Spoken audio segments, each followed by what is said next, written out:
नमस्कार, झारखंड न्यूज में आप सभी दर्शकों का स्वागत है। देखते हैं आज के विशेष समाचार। बिहार से आए जेडीयू एमएलसी नेता विजय सिंह प्रेस साक्षात्कार में बोले कि हमारे बिहार में 25 से 30 फिर से नीतीश, यही स्लोगन है।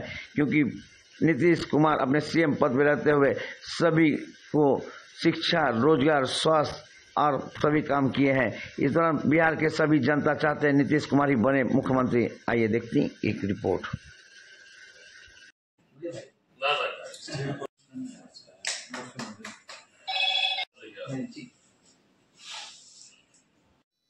मांग थी तो देश पैमाने पर, लेकिन हम लोगों ने तो आदरणीय नीतीश कुमार जी ने पहले ही जाति गणना उन्होंने करा लिया है।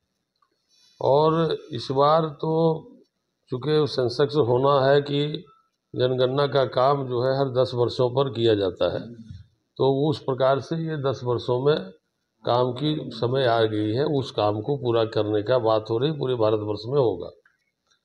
जाति का गणना जाति की संख्या के लिए या जनगणना तो जो होती है वो तो मानव की संख्याओं के लिए है, और जाति गणना या जाति की स्थितियों की अध्ययन के लिए इस गणना की आवश्यकता लोगों के बीच में आई थी। असल में गरीब लोगों की संख्या हर जातियों में हो गई है। उसके लिए था कि इसका अध्ययन करें और हर जाति के गरीब लोगों की संख्या का भी अध्ययन करें और किस प्रकार की योजनाएं लाई जाए जिससे कि गरीबी दूर हो, गांव-गांव तक विकास का काम पहुंचाया जा सके। इसकी प्राथमिकता उसमें अंकित की गई। अभी बिहार सरकार में जब जाति की गणना हुई तो जाति की गणना होने के बाद माननीय मुख्यमंत्री जी ने हर एक जातियों का आकलन किया और जिसमें जो गरीब लोग थे उनके भी उत्थान के लिए उन्होंने योजनाएं लाई और बहुत प्रकार की सुविधाएं उन्हें उपलब्ध कराया गया और कई कामों को आगे ला करके उन्हें विकसित करने की और सामान्य लोगों के रेस में उसे भी खड़ा करने के लिए प्रयासरत कर रहे हैं। मनीष कुमार का स्लोगन है 25 से, अपनी पार्टी स्लोगन दे रहे 25 से 30 फिर से नीतीश। कितना खरा उतर पाएंगे इसका आप लोग? बिल्कुल, हम लोग जनता के बीच में हम लोग जाने को एकदम तैयार है और जनता के लिए चूँकि माननीय नेता ने बहुत कुछ काम किया है, महिलाओं के सशक्तिकरण को लेकर के, बिजली, पानी, सड़क, अन्य जितने भी क्षेत्र है, सिंचाई का पानी। अभी माननीय मुख्यमंत्री जी की एक योजना चल रही है पिछले साल से, जो इस साल अभी पूरा हो जाएगी, हर खेत को पानी, और उस काम में काफ़ी तेज़ी से लघु सिंचाई और सिंचाई दोनों विभागें और अन्य भी जगहों पर विभागें काम कर रही है। तो बहुत तेज़ी से जल जीवन हरियाली सभी फॉरेस्ट से लेकर तमाम विभाग काम कर रहा है और बहुत तेज़ी से ये काम लगता है कि ये अभी अगस्त तक में हम लोग 15 अगस्त तक में लगभग कंप्लीट हो जाएगा।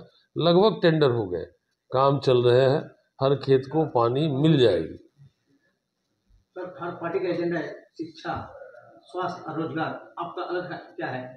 शिक्षा, स्वास्थ्य और रोजगार में मुख्यमंत्री जी ने 1.5 वर्षों में 20 लाख लोगों को उन्होंने नौकरी और रोजगार देने का काम किया। सरकारी नौकरी, महिलाओं को उसमें प्रमुखता के साथ उन्हें आरक्षित करके पदों पर महिलाओं की बहालियां करना, छोटे पदों से लेकर बड़े पदों तक महिलाओं को पूरी तरीके से आगे लाना, और हर एक प्रकार का उन्होंने जो रोजगार के साधन थे उसे भी उन्होंने खोल रखा है और पूरी मजबूती के साथ वहाँ उद्योग के लिए भी स्टार्टअप चल रहा है। बहुत सारी योजनाएं लाई गई है, उद्योग करने के लिए भी सुविधाएं दी गई, व्यवस्था दी गई है, उद्योग खोलने के लिए ज़मीन तक सरकार द्वारा दी जा रही है। तो इसलिए वहाँ पे रोजगार और नौकरियों की कोई कमी सरकार द्वारा नहीं रखी गई है। अब हम लोगों को ये सब पुराने मुद्दे स्वास्थ्य के मामले को लेकर 18 मेडिकल कॉलेज अभी हमारे संचालित हो गई और 10 और मेडिकल कॉलेज उन्होंने सैंक्शन कर रखा है। और जितने भी पहले मात्र 6 अस्पताल हुआ करते थे, आज के डेट में जितने भी पीएससी और जिला स्तर की जो अस्पताल हैं सब सुसज्जित हो चुकी है। सब में आईसीयू से लेकर के तमाम माने सुविधाएं से काम कर रहा है। आप चाहे तो इसमें मेरी यह राय है और अन्य राज्यों पर यह है कि जरूर घूम के देखना चाहिए। आप बगल के राज्यों से जुड़े हुए जिलों में जाके आपको देखें तो आपको झारखंड में भी विकसित करने में सरकार को यहाँ पे पहल करेंगे तो मदद होगी। देखना चाहिए कि जिला का अस्पताल का क्या हाल है, क्या इंफ्रास्ट्रक्चर है। 2-4 विद्यालय को जा कर के देखें कि विद्यालय कहाँ था, किस प्रकार का लगेगा, सेक्रेटारिएट बनी हुई है। बच्चों के रहने के लिए हॉस्टल, चाहे वो अनुसूचित जनजाति का आवास हो या पिछड़ों के आवास हो, जो बच्चियों को रहने के लिए हॉस्टल 200 करोड़ रुपए का हॉस्टल बनाए गए। ये सब देखने लायक है, इसको देखना चाहिए और लोगों को, राज्य को भी यह सहयोग करें कि झारखंड भी उसकी अंदाज में काम करे। यहाँ तो पैसे की भी कमी नहीं है। एमएम का जो झारखंड राज्य से जुड़ा हुआ जिला है, जैसे जमुई का जिला है, बांका का है, भागलपुर का एरियाज है, कटिहार का है, जो आपसे जुड़ा हुआ एरिया है, वहाँ तो जो यहाँ के अनुसूचित जनजाति के लोग रहते हैं उसमें तो इनका प्रभाव है ही, थोड़ा बहुत प्रभाव किसे नहीं होगा। झारखंड अभी भी हम लोग अलग अपने को नहीं मानते, एक ही राज्य है। पुराने जो लोग थे वो लोग अभी भी एक ही राज्य मानते हैं। भाइयों का ये बंटवारा का है या आपसी परिवार बढ़ने पर रहने की साधनों का बदलाव का है, इसके अलावा इसे अलग कुछ नहीं माना जा रहा है। तो हम लोग में तो उसका प्रभाव है ही। झारखंड बिहार का प्रभाव झारखंड में भी आता रहता है, ये तो चलता रहेगा। इसमें तो उनका है। जहाँ तक सीट का सवाल है वो तो अब उन लोगों का गठबंधन बताएगा। लालू प्रसाद यादव से कोई वार्ता हो रही है आप लोग का? नहीं, हमारी कोई बात, हम लोग एनडीए में है, हम लोग एनडीए के साथ में है। हमारी वार्ता किसी और से, हमारी बिल्कुल हमारी एनडीए में हम लोग का चुनाव होगा। पारिवारिक झगड़ा कितना फायदा पहुंचाएगा आप लोग को? ये अब उनका समस्या है, वो निपटे। हम लोगों को ना उससे कोई फायदा है ना घाटा है।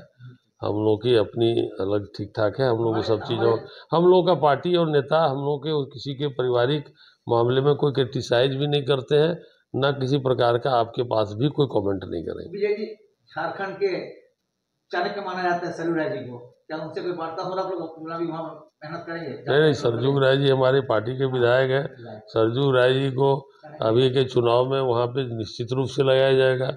ये इनका जो शाहबाद का एरिया है, इन्हें पूरी काम सौंपने की योजना बनाई गई है, जिसमें भोजपुर हो गया, बक्सर हो गया, औरंगाबाद है, उसमें सासाराम है, भभुआ है, उसमें काफ़ी इनको काम दिया जाएगा। पार्टी की तरफ से इन्हें पूरी मजबूत प्रयास किया जा रहा है। इनके नेतृत्व में चुनाव होगा वहाँ का। सरयू राय जी की पार्टी को सीसीयू आईसीयू से निकाल दिया जमशेदपुर में, आईसीयू में चल गया था जेडीयू। नहीं, देखिए, सरकार में, सत्ता में जब हम लोगों की सीट पे ही वो चुनाव लड़े, और नेता आदरणीय नीतीश कुमार जी हमारे और सरजू राय जी के बीच में निजी तौर पर बहुत पुरानी अच्छी दोस्ती रिश्ते हैं इनके। तो अब ये कहना कि निकाल दे, ऐसा नहीं कि बिहार में या भारत सरकार भी आज काम कर रही है, चल रही है, उसमें हमारी बड़ी योगदान है। जदयू के ही समर्थन से भारत सरकार भी निश्चिंत होकर काम कर रही है। ऐसा नहीं है कि नीतीश कुमार जी के झारखंड में कुछ सीट आने ना आने से उनकी सेहत पर कोई प्रभाव पड़ता है।